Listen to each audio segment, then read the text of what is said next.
Hi friends, welcome back to my channel. ഇന്ന് ഞാനിവിടെ കുമ്പളങ്ങ കൊണ്ടുള്ള ഒരു മോര് കറിയാണ് ഉണ്ടാക്കുന്നത്. ഈ നോയമ്പ് കാലത്ത് അതുപോലെ തന്നെ ഈ വേനൽക്കാലത്ത് ചോറിൻ്റെ കൂടെ കഴിക്കാൻ പറ്റിയ ഒരു ഒഴിച്ചുകറിയാണ്. അപ്പം നമുക്കത് എങ്ങനെയാണ് ഉണ്ടാക്കുന്നതെന്ന് നോക്കാം. ഞാനിപ്പോൾ ഈ കുമ്പളങ്ങയുടെ ഒരു പകുതി ഭാഗം മാത്രമേ കറി വെക്കാനായിട്ട് ഉപയോഗിക്കുന്നുള്ളൂ. അത് നമുക്ക് ഇതുപോലെ മുറിച്ചെടുക്കാം. ഇനി അതിൻ്റെ തൊണ്ടൊക്കെ ചെത്തിക്കളഞ്ഞ് ഇതുപോലെ കഴുകിയെടുക്കാം. ഇതിന് ശേഷം ഇത്രയും വലുപ്പത്തിൽ നമുക്കതിനെ അരിഞ്ഞെടുക്കാം. ഇനി അത് കുക്കറിലേക്ക് ഇട്ട് കൊടുക്കാം. ആവശ്യത്തിനുള്ള ഉപ്പും കുറച്ച് കറിവേപ്പിലയും ഒരു ഗ്ലാസ് വെള്ളവും കൂടി ഒഴിച്ചു കൊടുക്കാം. ഇനി അത് അടുപ്പത്ത് വെച്ച് വേവിക്കാം. ഒരു 4 വിസിൽ വരുമ്പോൾ നമുക്ക് സ്റ്റൗ ഓഫ് ചെയ്യാം. അപ്പോഴേക്കും നമുക്ക് കറിക്ക് വേണ്ട അരപ്പ് തയ്യാറാക്കാം. ഞാനിപ്പോൾ ഒരു മുറി തേങ്ങ എടുത്തിട്ടുണ്ട്. ചിരകിയെടുത്ത തേങ്ങയിലേക്ക് ചുമന്നുള്ളിയും വെളുത്തുള്ളിയും നിങ്ങൾക്ക് വേണമെങ്കിൽ ചേർത്താൽ മതി. ആവശ്യമില്ലാത്തവർ ചേർക്കണ്ട. ചിലർക്ക് ചുമന്നുള്ളിയുടെയും വെളുത്തുള്ളിയുടെയും ഒന്നും ടേസ്റ്റ് അത്ര ഇഷ്ടമല്ല.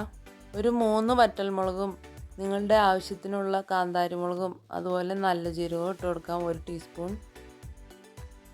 എന്നിട്ട് തേങ്ങ മിക്സിയുടെ ജാറിലിട്ട് ഇതുപോലെ നല്ലപോലെ അരച്ചെടുക്കാം. ഇനി നമുക്ക് കുറച്ച് കറിവേപ്പിലയും കുറച്ച് ചുമന്നുള്ളിയും അതുപോലെ വറ്റൽമുളകും ഇതുപോലെ എടുത്ത് വയ്ക്കാം. ഇതിപ്പോൾ കുമ്പളങ്ങ നല്ലപോലെ വെന്ത് വന്നിട്ടുണ്ട്.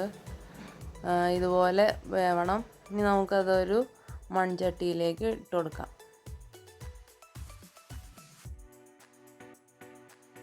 അതിനുശേഷം നമുക്ക് അരച്ച് വെച്ച തേങ്ങ ഇട്ട് കൊടുക്കാം.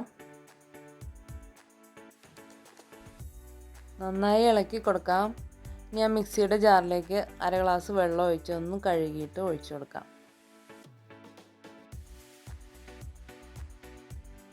ഇനി അത് നല്ലപോലെ മിക്സ് ചെയ്തതിന് ശേഷം നല്ലപോലെ തിളച്ച് വരട്ടെ. ഇനി തേങ്ങ അരച്ച മിക്സിയുടെ ജാറിലേക്ക് നമ്മുടെ ആവശ്യത്തിനുള്ള തൈര് ഒഴിച്ചു കൊടുക്കാം. അതിൻ്റെ കട്ട എന്തെങ്കിലും ഉണ്ടെങ്കിൽ ഒന്ന് ഉടഞ്ഞ് കിട്ടാനായിട്ടൊന്ന് അടിച്ചെടുക്കാം. കുമ്പളങ്ങ അരപ്പൊക്കെ ഇട്ട് നല്ലപോലെ തിളച്ച് വരുമ്പോൾ നമുക്ക് ആ തൈര് അതിനകത്തേക്ക് ഒഴിച്ചു കൊടുക്കാം.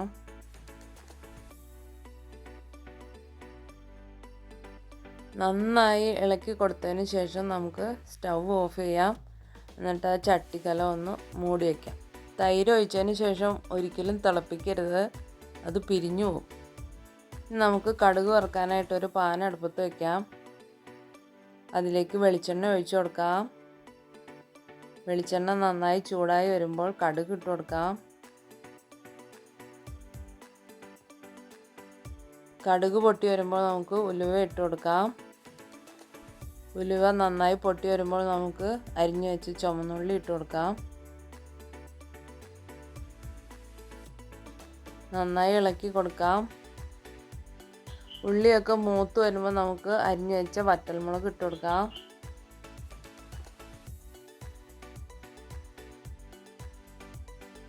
അതിനുശേഷം കുറച്ച് കറിവേപ്പില ഇട്ട് കൊടുക്കാം. ഇപ്പം നല്ലപോലെ മൂത്ത് വന്നിട്ടുണ്ട്. നമുക്ക് സ്റ്റൗ ഓഫ് ചെയ്യാം. ഇത് കറിയിലേക്ക് ഒഴിച്ച് കൊടുക്കാം.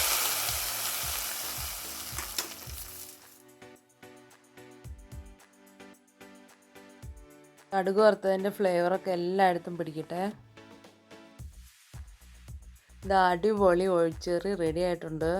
ഈ വേനൽക്കാലത്തും നോയമ്പ് കാലത്തും ഒക്കെ കഴിക്കാൻ പറ്റിയ കറിയാണ്. എല്ലാവരും ട്രൈ ചെയ്ത് നോക്കണേ. വീഡിയോ ഇഷ്ടമായാൽ ലൈക്ക് ചെയ്യാൻ മറക്കല്ലേ. എൻ്റെ ചാനൽ ആദ്യമായിട്ടാണ് കാണുന്നതെങ്കിൽ ഒന്ന് സബ്സ്ക്രൈബ് ചെയ്തേക്കണേ. വീണ്ടും കാണാം. അതുവരേക്കും ബൈ.